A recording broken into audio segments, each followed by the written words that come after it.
नमस्कार, प्रारंभ पर आप सभी का स्वागत है। मैं अवनीश। स्क्रीन के दूसरे हिस्से में आइए स्वागत कर लेते हैं बाबा रामदास जी का। बाबा जी, नमस्कार, बहुत-बहुत स्वागत है आपका। जय हो, जय श्री राम, जय जय श्री जय राम। जय सिया राम। दर्शकों, लोकसभा चुनाव के आज दूसरे फेज की वोटिंग हो रही है। देश भर में चुनाव हो रहे हैं।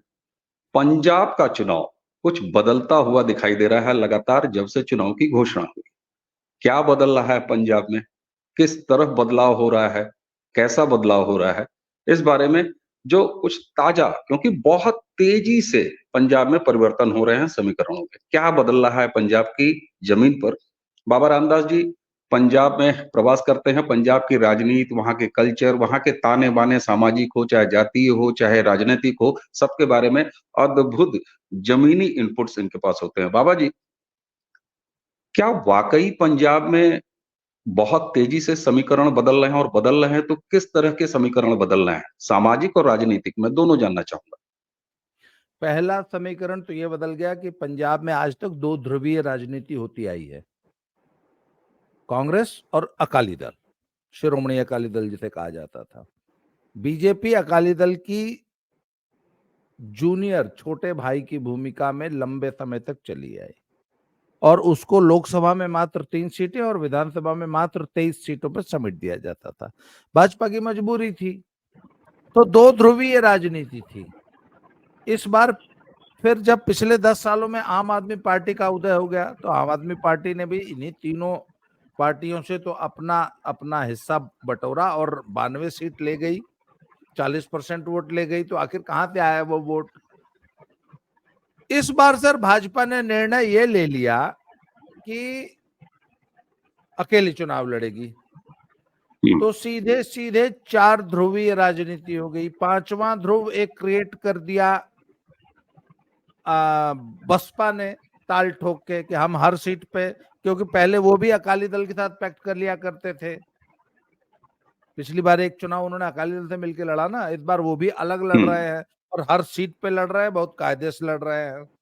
उसके बाद सर खालिस्तानियों को थोड़ी सी संजीवनी मिल गई थी। संगरूर लोकसभा सीट पर जो उपचुनाव हुआ उसमें सिमरनजीत सिंह मान जीत गए हैं। अमृतपाल सिंह जो है अचानक अवतरित हुए दुबई से और रातों रात जो है खालिस्तानियों की आंख का तारा बन गए। उनके जैसी जो सोशल ग्रुप्स या पॉलिटिकल ग्रुप्स तैयार हो गए, वारिस पंजाब दे जैसे। उसके बाद सर कुछ निर्दलीय फ्रिंज एलिमेंट्स खड़े हो गए, लखा सिधाना जैसे, वो मूसेवाला का मर्डर हो गया। वो मतलब कुल मिला के अचानक पंजाब की राजनीति जो अब तक दो दलीय, दो ध्रुवीय होती थी, वो आज एक मल्टी कॉर्नर्ड कॉन्टेस्ट के रूप में तब्दील हो गई। तो ऐसे में सर एनीबडी हु विंस 20, 22, 24, 26%, 30%, किसी एक सीट पे 30-35%, बाकी सीटों पे 20-22% भी अगर ले लेता है तो वो एक उसकी एक प्रेजेंस हो गई। अच्छा, ये तो हो गई अपने राजनीतिक दलों की बंदर बांट। दूसरी बात है सर, हिंदू 40, 42, 44, 45% है। ये 40, 42, 44, 45 में इसलिए बोल रहा हूं कि एक तो ऐसे आरोप लगते रहे हैं कि सरकार आंकड़े छुपाती रही है और सिख तुष्टीकरण करने के लिए हिंदुओं की जनसंख्या कम करके इसलिए बताती रही कि तुम खुश रहो, तुम अब तुम्हारा एक मेजॉरिटी स्टेट है।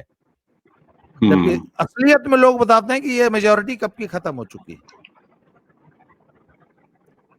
सर मात्र 2.5-3 करोड़ की जनसंख्या में अगर 20-25 पॉपुलेशन इधर से उधर हो जाए, 25-30 लाख बिहारी मजदूर अप्रवासी आके पंजाब में बस जाए और 25-30 लाख सिख अगर कनेडे अमेरिका चला जाए, तो डेमोग्राफी ऐसी चेंज हो जाती, बिगड़ गया समीकरण। सही है। फिर जनसंख्याओं का डिस्प्लेसमेंट बहुत हुआ है। पिछले 40 सालों में हिंदू पॉपुलेशन जो है गांव से उजड़ के शहरों और कस्बों में आके बस गई है, तो कस्बों में उनका शहरों में कंसंट्रेशन हो गया है। तो सर इन सब चीजों से राजनीतिक समीकरण बदल गए हैं। दूसरी बात, सबसे बड़ा जो चेंज आया है, पुराने जमाने में जनता मोहताज थी अखबारों की, और नेताओं की रैलियों की, भाषणों की। उन रैलियों में, भाषणों में क्या बोला गया, हवा किसकी बनी, क्या बनी, इसका एकमात्र जो साधन संसाधन था जनता के पास, और वो भी सिर्फ इनकमिंग थी जनता के पास, अखबार। आज everything is on social media, जिसमें जनता का बड़ा मुखर पार्टिसिपेशन है। जनता का ही मीडिया है सोशल मीडिया, जन मीडिया में जनता का हम अब मीडिया कैसे ही, है, बिल्कुल। और इसने मेन स्ट्रीम मीडिया को घर बैठा दिया है। तो अब हमारे जैसे छोटे चैनल्स का, हमारे जैसे छोटे लोगों की आवाज भी मैटर करने लगी है। और एक बात आपको बता दूं, एक बहुत बड़ा एक सर सोच होती है। जब कई बार लोगों ने मान लिया था कि नहीं नहीं नहीं यार, भाजपा कुछ नहीं कर सकती, भाजपा, नहीं नहीं नहीं। सर ये जो स्टेटस कोइज्म होता है ना, पहले ही हार मान लेना, सर इस बार वो माहौल चेंज हो गया। इस बार लोगों को नहीं यार, वाकई भाजपा तो जीत रही है, भाजपा सबसे बड़ी पार्टी बन चुकी है। वोट शेयर, अच्छा हिंदू वोट भाजपा के पीछे कंसोलिडेट हो रहा है, बच्चा बच्चा जानता है। सिख वोट 4 से 5 जगह बट रहा है। आज सिख वोट 5 जगह बटेगा, और एक मेजर पोर्शन, और मैं आपको बड़ी जिम्मेवारी से कह रहा हूं, अब तक मैं कहता था ना HD फॉर्मूला चाहिए, हिंदू और दलित, दलित मीन्स सिख मजहबी दलित नहीं, अच्छा खासा जट सिख भाजपा में आ रहा है। उसको मैं कारण इलेबोरेट करूंगा, और मैं बड़ी जिम्मेवारी पूर्वक कह रहा हूं, 4 जून को मेरी ये क्लिपिंग उठा के काट के रख लीजिए शॉर्ट्स के रूप में। बीजेपी को बहुत अच्छा जट सिख वोट मिलेगा। तो ये चेंजेस आए हैं सर, इसमें बहुत सारे डिफरेंट कारण है। बिल्कुल, ये बात समझ में आ रही है, ये बात समझ में आ रही है। आपने जैसे खाका खींचा शुरुआत में, एक चीज पर मैं आऊंगा कि ये चेंजेस आ रहे हैं, ये ठीक। अब जरा पता किया जाए कि ये चेंजेस क्यों आ रहे हैं। पंजाब वो भारत का राज्य है, प्रदेश है, जहां पर सबसे ज्यादा दलित आबादी रहती है। उन दलितों में हिंदू दलित भी हैं, उन दलितों में सिख दलित भी हैं, जो पगड़ी और केश धारते हैं, जो पगड़ी पहनते हैं, ठीक है। तो 40%, हालांकि ऑफिशियली 39% के आसपास कहा जाता है, लेकिन सबसे बड़ी आबादी, ये अगर ताना बाना बदल रहा है, तो इस बड़ी संख्या 40% का क्या रोल है, ये किस तरफ जा रहा है। और जा रहा है किसी तरफ, खास तौर पर क्योंकि बीएसपी भी वहां पे है। और काशीराम जी ने, जिन्होंने बीएसपी की शुरुआत की, उन्होंने अपनी राजनीति पंजाब से ही शुरू की, पंजाब में ही के रहने वाले भी थे। लेकिन पंजाब में वो जम नहीं पाए, जमे आके उत्तर प्रदेश में, अगर सरकार बनाने की बात की जाए या लंबा बेस बनाने की बात की जाए। तो इसका मतलब ये है कि 40% जो दलित आबादी है, जो कि बहुत बड़ी आबादी है, वो पॉलिटिकली पंजाब में अनएड्रेस्ड रही। और आप कह रहे हैं कि ताना बाना वहां पर बदल रहा है, तो ये कहां स्टैंड कर रहा है 40%, जिसमें हिंदू भी हैं, जिसमें सिख भी हैं, दोनों दलित हैं। सर ट्रेडिशनली ये वोटर रहे कांग्रेस के, ट्रेडिशनली। अगर आप सिख इतिहास उठा के देखें तो सिख इतिहास में जो मार्जिनलाइज्ड कम्युनिटीज थी, उनका बहुत बड़ा रोल था, बहुत बड़ा पार्टिसिपेशन था। सिख इतिहास के प्रारंभिक दिनों में उनका बहुत जबरदस्त योगदान रहा। परंतु over a period of time, भाई 10 के 10 गुरु तो खत्री थे ना, वो जट नहीं थे, जाट नहीं थे, देवर खत्रीज। 5 प्यारे, 5 प्यारों में कितने जाट थे? सारे देश के सब है, सो कॉल्ड दलित, शोषित, वंचित वर्ग के ही तो लोग थे। पर over a period of time जाटों ने, जट सिखों ने गुरुद्वारों पे कब्जा कर लिया और सिख धर्म पे कब्जा कर लिया। तो ये जब मार्जिनलाइज्ड फील करने लगे, अच्छा शुरुआती दौर में हिंदू और सिख डिवाइड नाम की कोई चीज नहीं थी।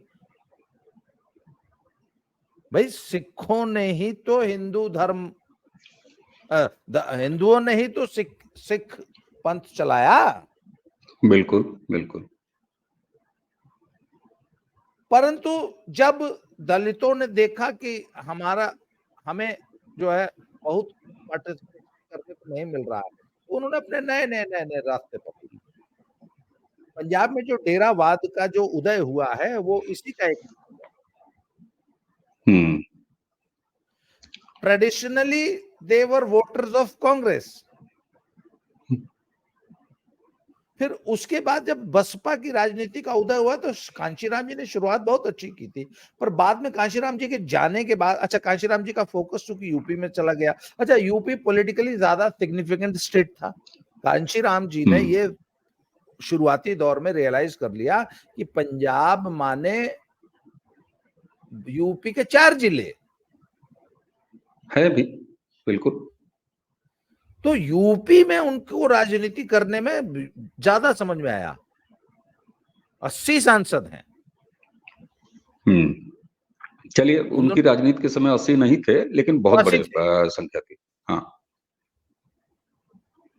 तो सर 85, तो सर कांशीराम जी ने अपनी राजनीति का पूरा फोकस शिफ्ट कर दिया, इसलिए बसपा जो एक टाइम में 17% तक के वोट बैंक पे पहुंच गई थी, आजकल 2-3-4%, 3-4% पे सिमट गई है, कुछ एक पॉकेट्स में 17 नहीं सर, 19 दशमलव कुछ % हाईएस्ट वोट शेयर रहा है बसपा का पंजाब में काशीराम जी के समय में। बिल्कुल ठीक बात है।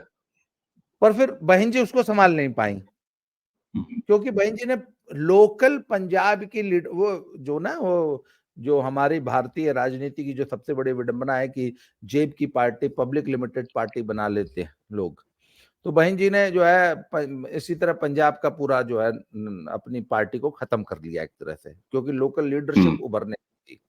खैर साहब, आज की तारीख में वो तमाम दलित जो है बीजेपी की तरफ लौट आया है, लौट नहीं आया, बीजेपी की तरफ आ गया, पहले कभी नहीं था बीजेपी में, अब वो बीजेपी में आ गया। तो ये नेट लॉस है सर कांग्रेस का, क्योंकि कांग्रेस का जो सबसे बड़ा वोटर वर्ग था वो हिंदू और दलित ही था।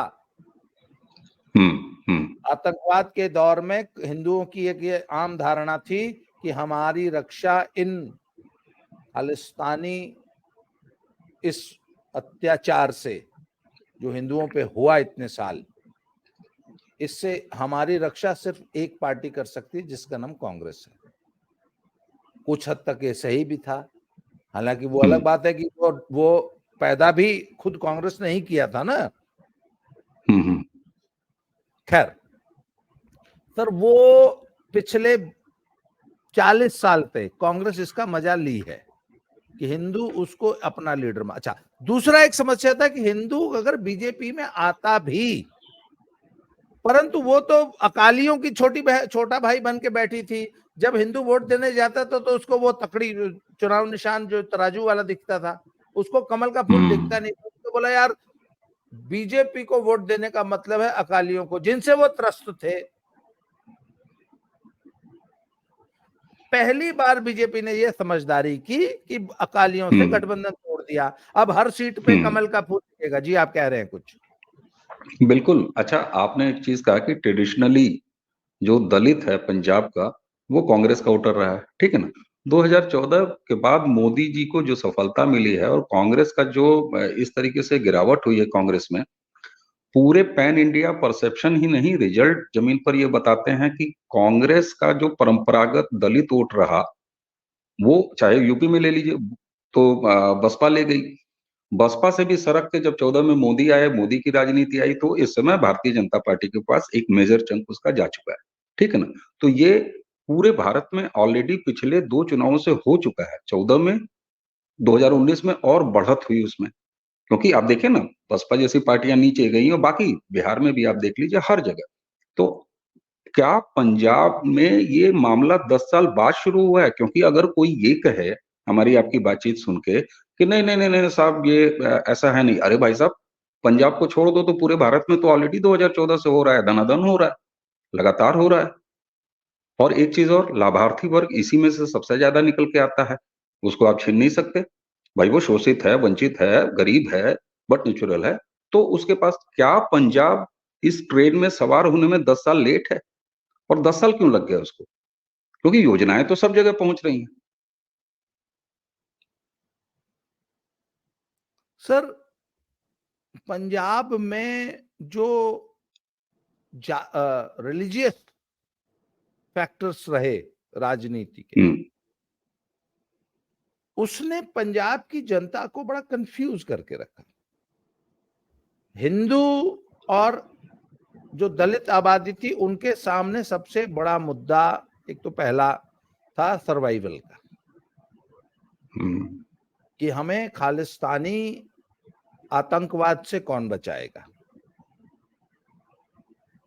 तो इसलिए अच्छा, दूसरी बात है सर, पंजाब का जो लाभार्थी वर्ग है वो कोई बहुत बड़ा नहीं है, क्योंकि पंजाब में उज्ज्वला, शौचालय, ये फैक्टर्स नहीं थे, क्योंकि पंजाब संपन्न राज्य रहा है।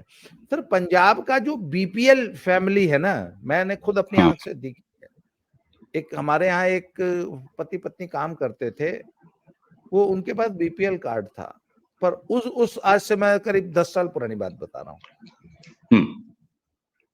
तो 10 साल पहले जो उनका घर, मुझे 1-2 बार उनके घर जाने का मौका मिला था, उनका घर, उनका लिविंग स्टैंडर्ड, उनके घर में जो एसेसरीज थी वो उत्तर प्रदेश के संपन्न घरों में नहीं होती, जो पंजाब की एक बीपीएल फैमिली के पास थी आज से 10 साल पहले। तो सर पंजाब में उज्ज्वला, एलपीजी या शौचालय, इन चीजों का कोई बहुत महत्व नहीं है। हाँ, जिन कुछ कम्युनिटीज ऐसी हैं, कल मुझे एक भाई ने फोन करके बताया, वो मैं आपको, आज तो समय कम है, मैं आपको कभी उसके लिए अलग से एक वीडियो करेंगे कि मोदी की योजनाओं का क्या लाभ मिला है पंजाब के गरीब वर्ग को, स्पेशली किसानों को, उस पर मैं चर्चा करूंगा। तो सर अच्छा, दूसरी एक चीज और बताऊं आपको, पंजाब ने उस गलती को अब रियलाइज किया है। भाई आप हरियाणा को देखिए, हरियाणा ने डबल इंजन की सरकार का मजा 20 साल लिया। जब मनमोहन सिंह थे तो हुड्डा साहब रहे 10 साल डबल इंजन, उसके बाद मोदी जी आ गए तो खट्टर साहब रहे 10 साल, अगेन डबल इंजन। तो हरियाणा को डबल इंजन सरकार का क्या मजा होता है, इसका ये फायदा हुआ कि आज अकेले गुड़गांव में जितना जीएसटी कलेक्शन होता उतना पूरे पंजाब में नहीं होता। नहीं बात है, बिल्कुल ठीक। सर पंजाब जो कि सिरमौर राज्य था आज से कुछ साल पहले, आज वेनेजुएला बनने की कगार पे है। जी बिल्कुल।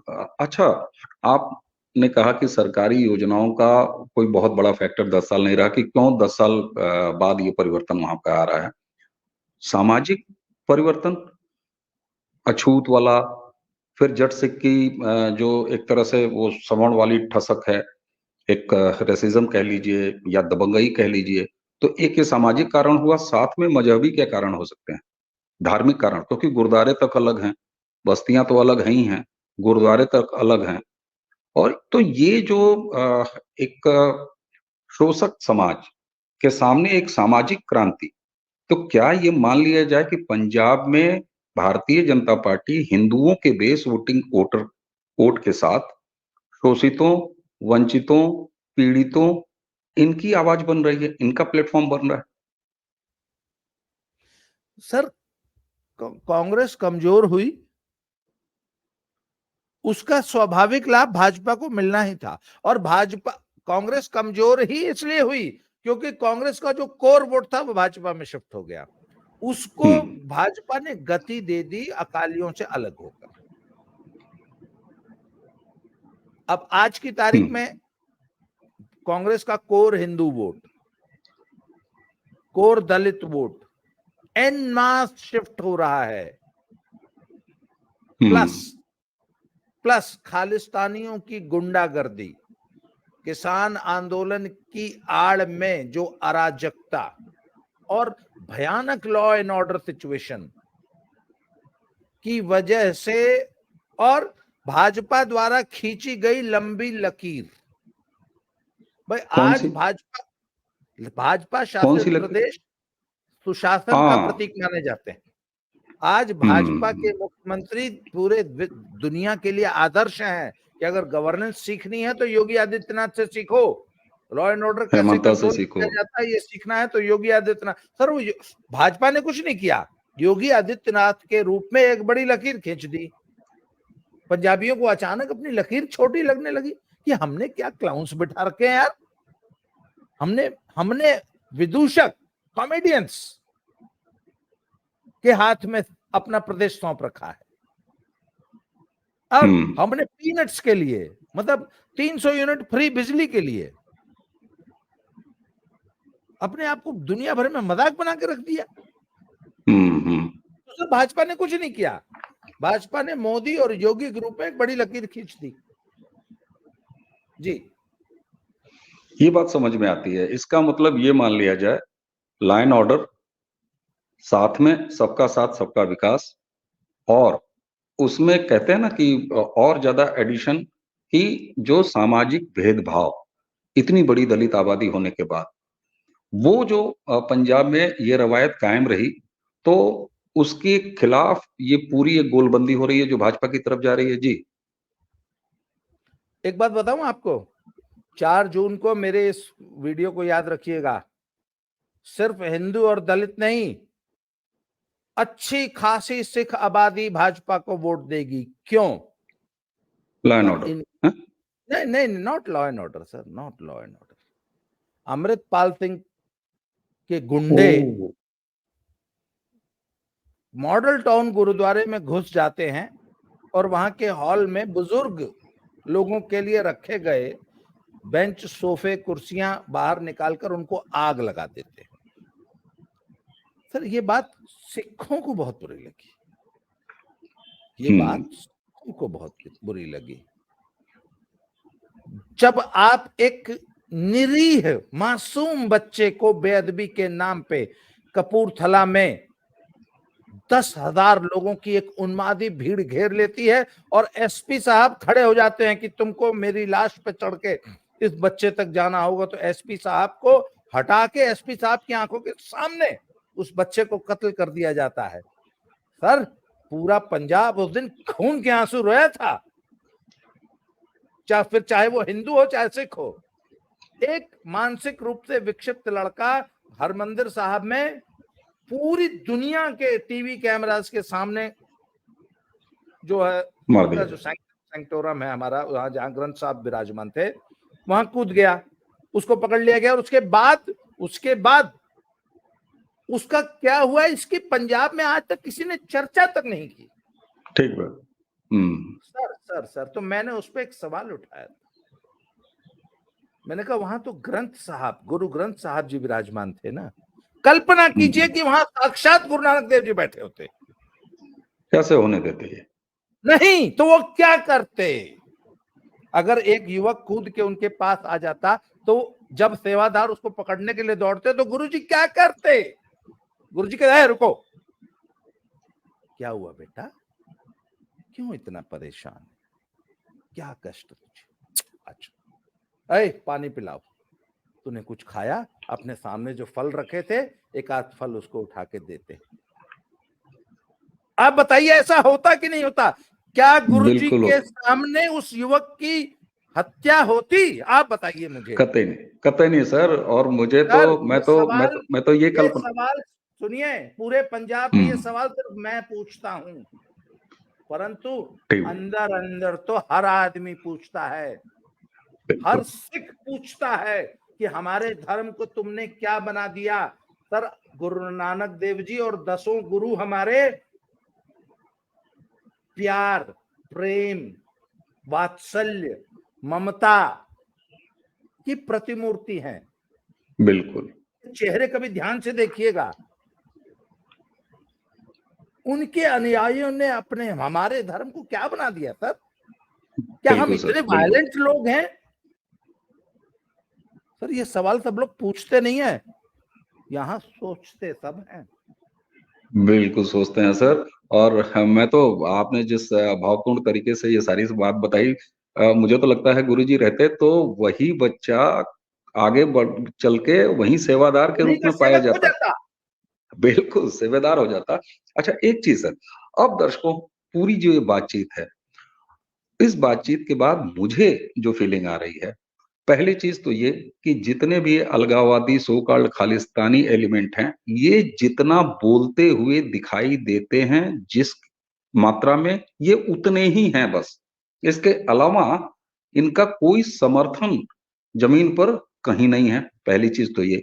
अब ये अलग बात है कि गुंडा जब निकलता है तो गुंडई करता हुआ निकलता है, तो बट नेचुरल है कि वो तेज बोलता है, वो ज्यादा लाउड होता है, उसके एक्शंस बहुत लाउड होते हैं, तो इसलिए वो दिखाई देता है। यही वजह है कि सामाजिक रूप से एक क्रांति पंजाब में आ रही है, जो आपसे मुझे पता लगी। और सबसे बड़ी बात, शांतिप्रिय जो मैक्सिमम ज्यादातर जो बहुसंख्यक सिख आबादी है, वो भी इनके खिलाफ है। और सर एक चीज बताएं, जनता बहुत समझदार हो गई है। 2014 के बाद तो वोटर इतना समझदार हो गया है। लोग कहते हैं कि चुनाव इतना ठंडा क्यों जा रहा है, वो बोलता ही नहीं, बिल्कुल नहीं बोलता। वो बोलता है किससे? इस उंगली से। तो उसके सामने जब ईवीएम आ जाती है, एक उंगली दबाता है, और वो उसकी उंगली दबाने का जो शोर है, भारी शोर है, वो 2014 में दिख रहा, वो 2019 में और मजबूत होकर दिख रहा, और 2024 में एकदम लग रहा है कि वो मजबूती और आएगी। और प्रधानमंत्री नरेंद्र मोदी कभी इतने बड़बोले व्यक्ति नहीं है, वो बहुत कैलकुलेटेड बात करते हैं। और पहली बार है, दूर गया जब शाह जी नारा लगाते थे, नड्डा जी नारा लगाते थे, अब की बार इतना पार, खुद नरेंद्र मोदी ने कहा है अब की बार 370 बीजेपी और 400 पार एनडीए। तो ये कहीं है जमीन पर, पंजाब में देर से ही सही लेकिन विद्रोह की आवाज बनी है। और सबसे बड़ी बात, पूरे भारत को ये देखने की जरूरत है कि पंजाब में वंचितों, शोषितों, दलितों, पीड़ितों के साथ सामाजिक न्याय और कानून व्यवस्था की आवाज बनी है भारतीय जनता पार्टी। बाबा जी, आपने हमें समय दिया, और आज वोटिंग हो रही है। वोटिंग के समय ही दर्शकों तक ये वीडियो पहुंचेगी। हमारी हाथ जोड़ के अपील है कि जो हमारे दर्शक आज जिनके सीटों पर भी मतदान हो रहा है, मतदान जरूर कीजिए। ये हमारे आपका कर्तव्य है जिसको हमें पूरा करना चाहिए। बाबा जी, आपको बहुत बहुत धन्यवाद। इसी के साथ दर्शकों, हमें और बाबा जी दोनों को आज्ञा दीजिए। नमस्कार। जय जय श्री राम। जय श्री राम। जय जय